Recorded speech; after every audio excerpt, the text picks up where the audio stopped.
Good morning, Diana Minotti with Diana Minotti Fine Art Antiques and Collectibles. And we are here discussing Diana's Treasures, a day in the life of a estate appraiser and liquidator. I'm here at my husband, Perry Mitrano, Hey, that's me. I'm here. Yep. and we have a crew member with us today, Anthony Sica. Hello. Anthony is not only a musician and a very avid vinyl collector, and we're going to cover today records that we have at the shop and collectability and why it's so hot again. Vinyl is definitely hot again. But before we get into that, I want to talk a little bit about our gallery. Perry's holds court there. So we are, we are, as Diana said, estate sale liquidators. We are both licensed auctioneers, auctioneers, and we have a really beautiful 5,000 square foot store just behind the sheriff's office by Cantina Louis there on the north side, next to the Barbosa Barber Shop and the Portuguese restaurant. We're right in that plaza. And if you come in to visit us, you'll be able to see some of the nicest, most beautiful things. I wouldn't say necessarily always museum quality, but it gives you the feeling of walking into a special location. We always do, we conduct inventories for people, appraisals, staging, and installation. And Diana's been doing this since 2008 here in Florida, and over 800 estate sales. Yep, we That's actually counted. impressive. Yep. So we are here for your service. Please stop in and visit me. I'm the guy that's there pretty much all the time because my wife makes me work really hard. Retired and you're working more than you ever did. More than I ever did. Yeah. So, Oh. it's okay. I came down to be mommy and me. I was retired too. yeah, I get it. Well, you know, the fun part about it is it really is a nice place to work. I mean, it's absolutely beautiful, and I can't complain. I'm inside. It's a Yeah, little you out of love the art weather. and architecture. I do. You're at home. Well, that's why we got just got to married. get you a Chimbali machine in there. We need a Chimbali, yeah, with the eagle on it. That's an espresso machine, if anybody wants to know. So, Anthony, tell us a little bit about yourself. Well, as they just stated, I'm a musician, a entertainer, a songwriter, a song and dance man, and I'm an avid vinyl collector. I've been working for Diana and Perry for about, I guess, 6 months now, doing the estate sales.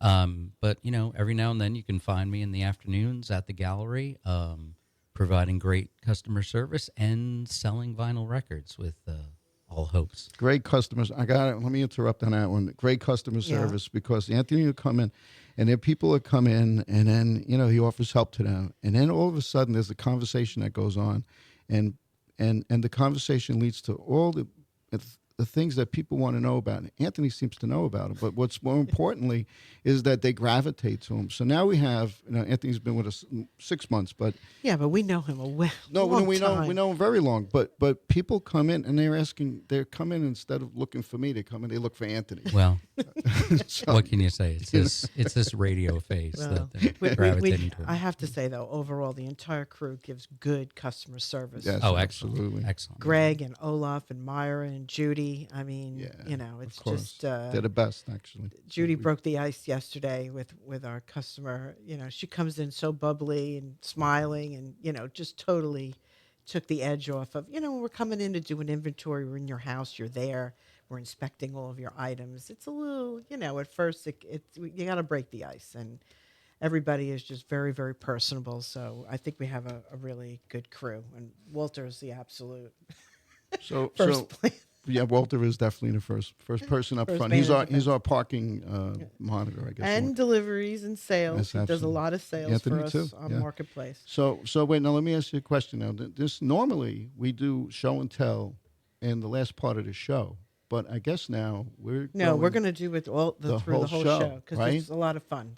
We have a lot to show. Lot of fun. So we have LP, we have vinyl. This is the show for those collectors of vinyl, right, Anthony? I've You been, will- what I've been talking about doing a vinyl thing at the gallery and just having a night of playing vinyl. So and we have a hanging section out. in the gallery dedicated to albums and records. So Anthony, tell us about it. Well, first, I would just want to say that, we deal in treasures, antiques, collectibles.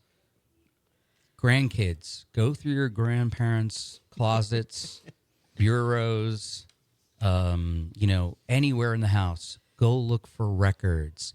Vinyl is back. In the age of streaming, digital, everything and anything, vinyl made a comeback. In 2006, vinyl has been increasing in sales 78% year over year. 78%. And since 2020 to now, current day, vinyl sales surpass all CD sales in the world. I'm shocked. It started in the West, in the United States, and also East Asia.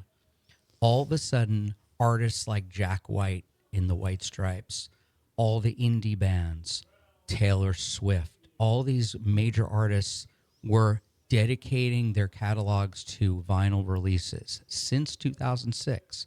So since 2006, you have your streaming and then you have your vinyl. And vinyl is the only physical media that people are still running to go buy. In fact, whole days, record store days, which started in the United Kingdom and are now in the United States, are dedicated. People waiting in line, sleeping in tents at 3 a.m.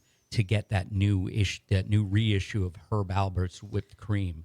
That's absolutely amazing. Diana, tell us what album do you have? Because I have one I want to really talk about real quick. Well, the most expensive album that we sold online actually on eBay was Blondie Parallel Lines. It was a remastered edition. It was completely sealed. We sold it for $150, and I was a little shocked, but hey. And that segues into what you want to look for when you find a record in your grandmother's closet. You want to look for factors that affect the value. The first one is the rarity. If it's more rare, it's more vinyl. If they only released 1,000 copies of that, it's going to be through the roof on eBay, in a store, at a garage sale, wherever. Condition. She said the Parallel Lines was sealed, so the condition is perfect. Packaging. It has original jacket, sleeve, all that.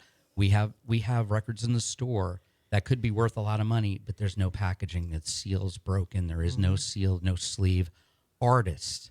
Beatles, Elvis, Queen, Led Zeppelin, the Stones, and the Who are the cream of the crop as far as collectability. You find any artist from the 60s or 70s that had top 10 albums, the Eagles, Pink Floyd, all bands like that had pop and cultural reference, they're still valuable no matter what the condition. Edition, first printing. If it's a first printing, limited edition, there's a copy of the Beatles, Please Please Me, where it's so early that Ringo Starr is not credited as the drummer. There's a mistake, and it's a session drummer. That album goes for upwards of $3,000 for a copy.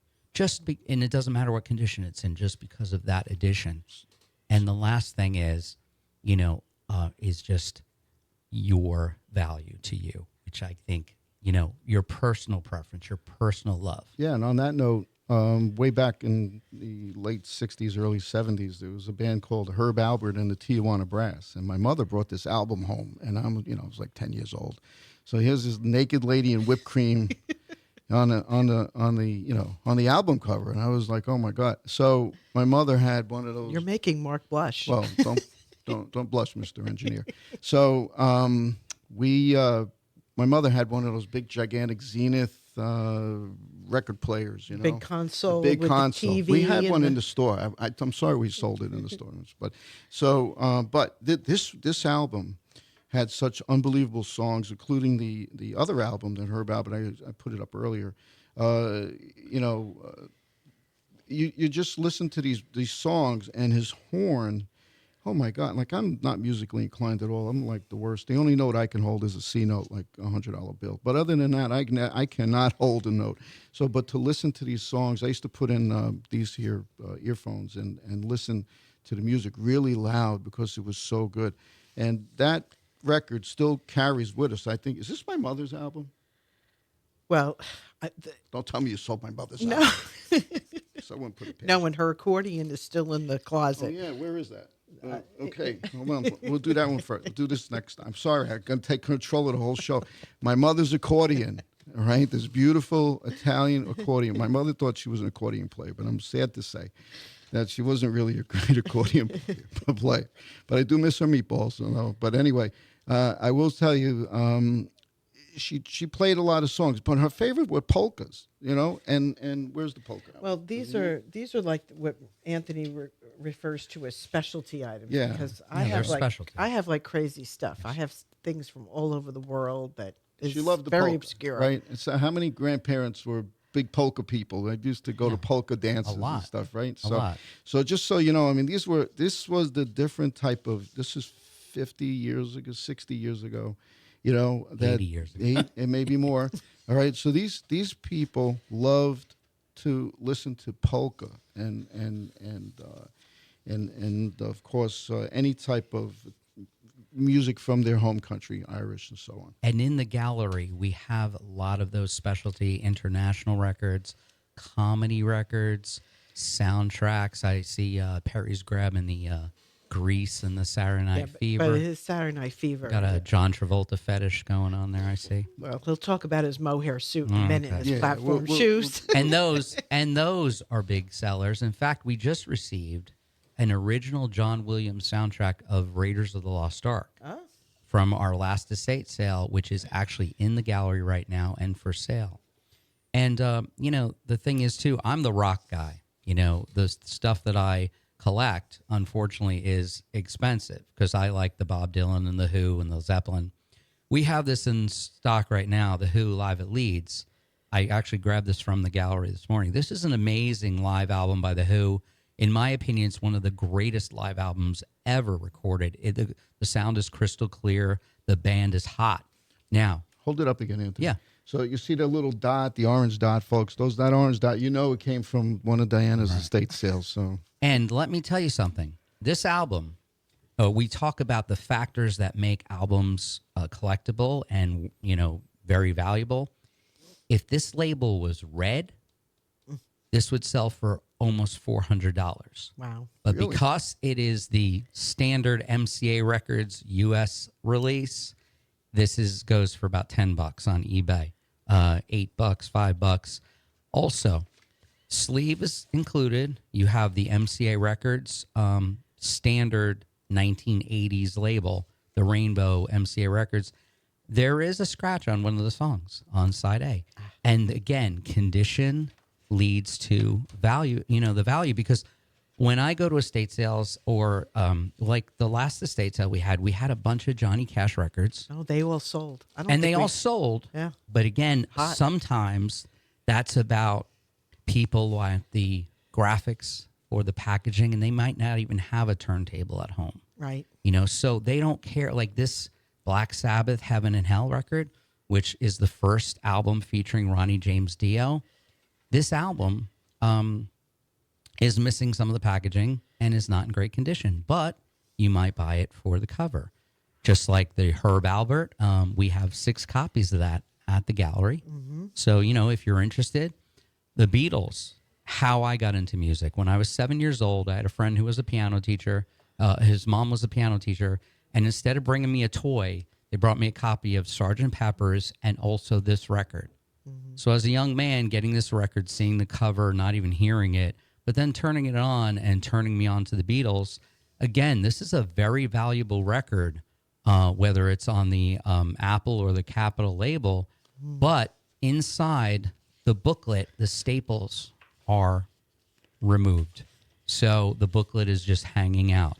If it was all together, like the Beatles' White Album, which I don't have with me, there are editions of the Beatles' White Album that go for $3,000. But as soon as the insert and the 4 Beatle portraits that came with every record are missing, all of a sudden the value goes down. I picked a copy up in Manhattan about 15 years ago for $2. But the sleeve was busted up, but I could probably sell it on eBay for $300. Anthony, Yes. tell us a little bit about the different styles of recording, reel to reel, where the stages went from, way back when it Well, yeah. originally Well, came the out, thing right? is, and surprisingly, that's why vinyl is so popular again, because whether you're recording in analog, which is reel to reel and tape, or digital, which is Pro Tools and things like that, you do have separation in the room.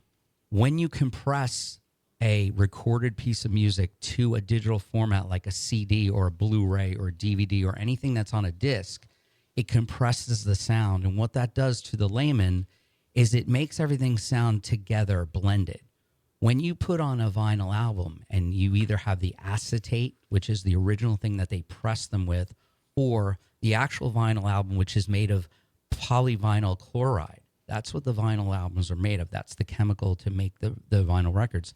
The grooves cause and give your ears the natural separation of instruments in the room. That's why a jazz record, you don't buy jazz on CD. You got to buy the vinyl because you can hear every brushstroke. You hear the horns.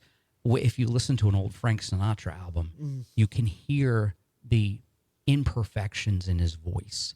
You're not going to get that on Hold on. Frank was perfect. Frank was perfect. Actually, Frank was. I'm only joking. Yeah, but Frank was very, very known for wanting that. Like if he smoked too much, if he drank too much, he wanted to hear that.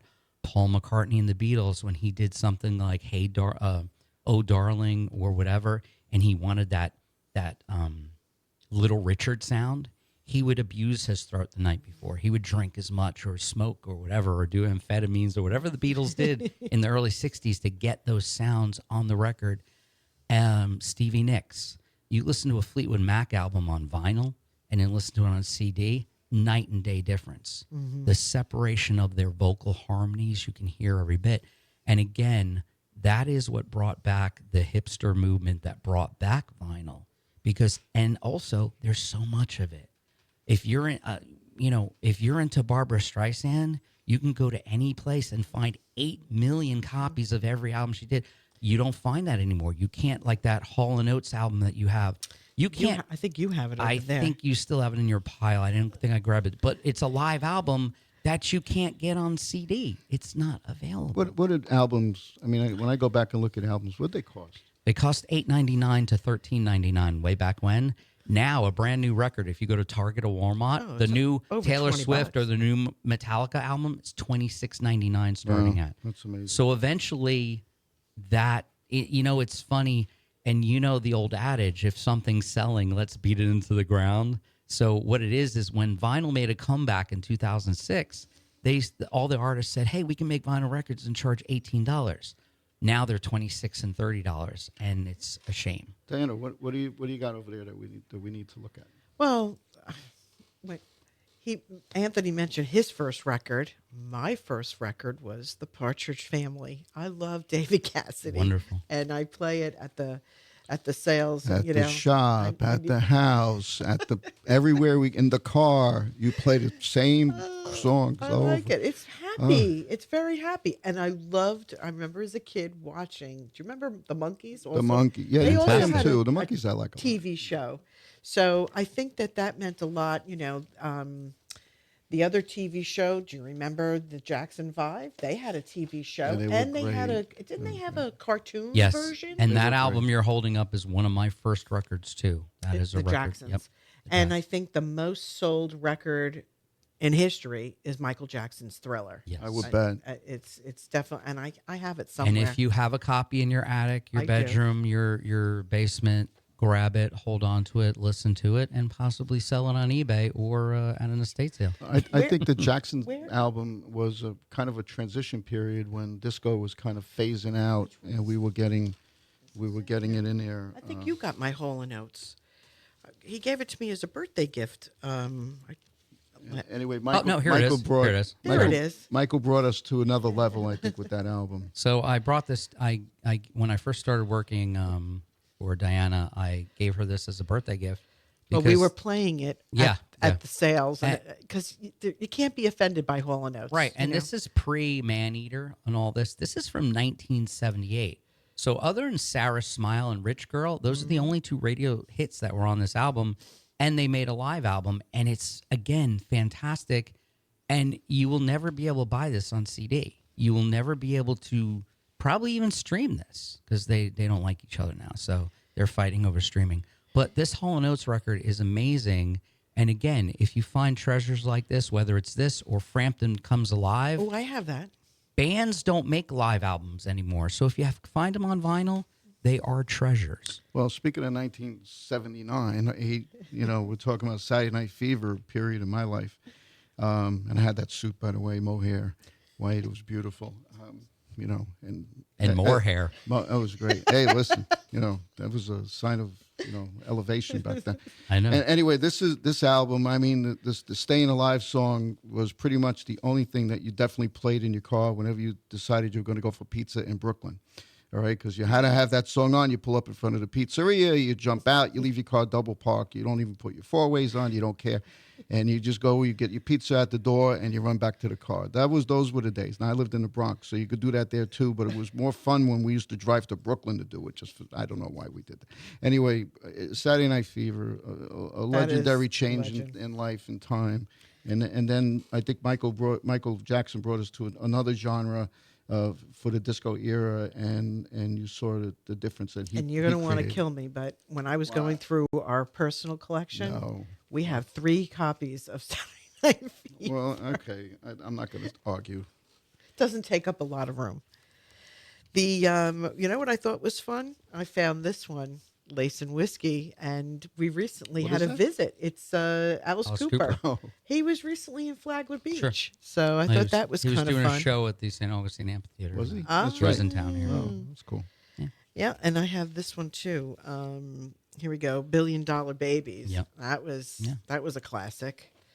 And again, you'd be hard pressed to go to a store and find a CD like that. When you go to Target or Walmart or an actual retail store, you will only find like the greatest hits from these bands. You'll find Alice Cooper's greatest hits or Def Leppard's greatest hits or something like that. You won't find, like, speaking of Def Leppard, we have these every now and then at the gallery, and this is a wonderful collection. This is a limited edition interview picture disc made in England.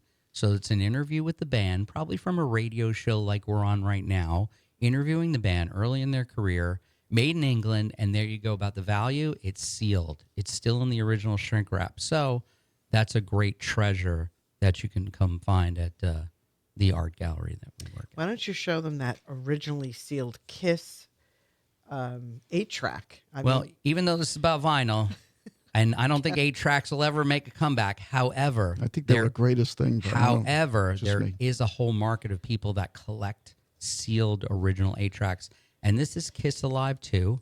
Not as good as Kiss Alive, but it's still collectible. This came out, I think, in 1977. This album, the first one, came out in 75. And, it's still sealed in the 8-track. Anthony, Yeah. for those that don't know, what is an 8-track? An Why eight- did they call well, it an 8-track? maybe Joe's era probably doesn't know. Yeah, a lot of people don't know. Yeah, You know, well, why don't you break it There down? there were some kids in the Is store. it 4 tracks times 2 that It's- they were playing? Like, you got music, you got voice, you got... Right. Well, Right. it's the 8-track cartridge. It doesn't matter. It could be recorded with 16 tracks, 32 tracks. It's 8-track because of the device inside. Oh, I got Okay. And then when you skip it 8 times. It won't go more than that. Even if the album has 20 tracks on Hence it, 8-track, you I can't skip it when you're in the car. You can't skip it more than that. Well, this has been. We could talk about records all day long.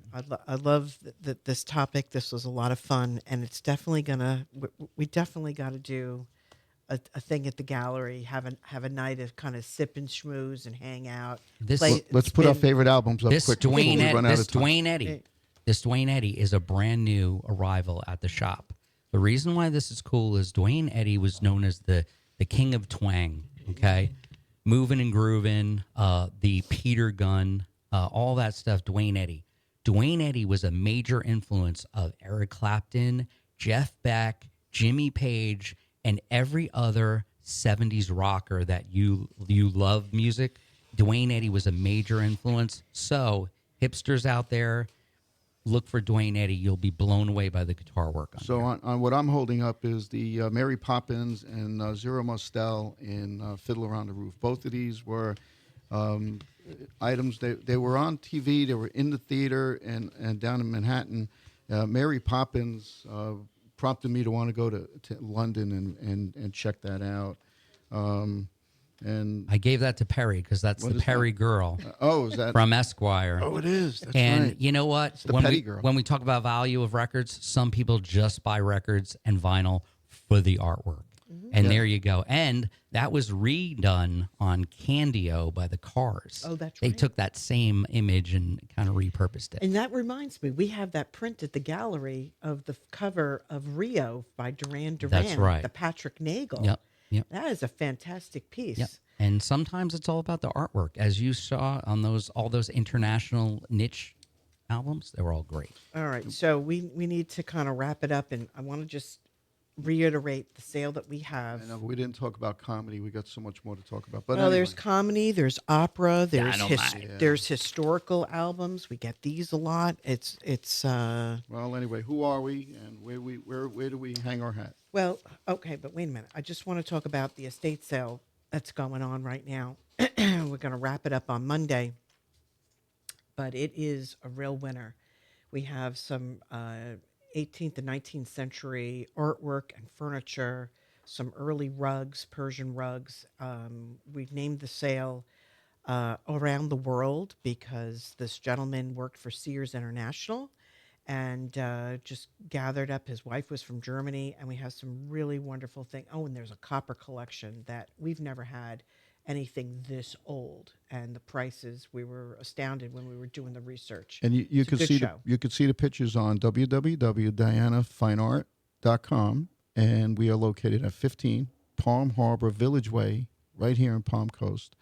And give us a visit. Well, I want to also give a quick plug to the State Planning Council of the Fun Coast. It's a Flagler Volusia chapter, and we're looking for people to join us. If you're a professional having anything to do with estate planning, this is a great group. We meet once a month, and we alternate between Flagler and Volusia. Let me know if you'd like to. We have accountants and attorneys and estate planners, financial people, bankers. It's really a good group. And lastly, we have the wonderful PNC Bank that has been sponsoring us with some Fern Haley. Yeah. Fernanda. Fernanda Haley. Yes. She is putting together a wonderful venue. We are going to meet on Channel, the catering hall that used to be the Palm Harbor Yacht Club on Palm Harbor Parkway. And it is a March date, and we'll be talking about from our trip from Art Miami. We're going to talk about the artwork and how it's evolved. And I was just so taken back how all of the masterpieces like Da Vinci's Renaissance Man or the Mona Lisa and Michelangelo's pieces and Warhol we're gonna has have to- been kind of appropriated today, and that's going to be If the I don't- topic. If I don't stop you, we're going to go on for way too long because you love that art show. But we want to thank Anthony Sica for coming in. Thank you. You know, thank you for working for us. We appreciate everything you do when you work for us. I'll be taking a week off for Bike Week. Come see my band Halo Violation. We'll be playing all over Main Street for Bike Week. Halo Violation. Way to go, man. Thank you. You're welcome. Thank you. All righty. Well, thanks again, folks. Follow us, DianaFineArt.com. We're on Facebook. We're on Instagram, Twitter X, and where else can we be found? We're kind of all around. And the gallery, of course. So come give us a visit. You can experience the this LP. LP room, come buy some vinyl. Yeah. And We'll wax poetic for you. we'll definitely put together a date and have a night of just sip and put the needle on the record. Thank you very much, guys. Thank you. Bye-bye.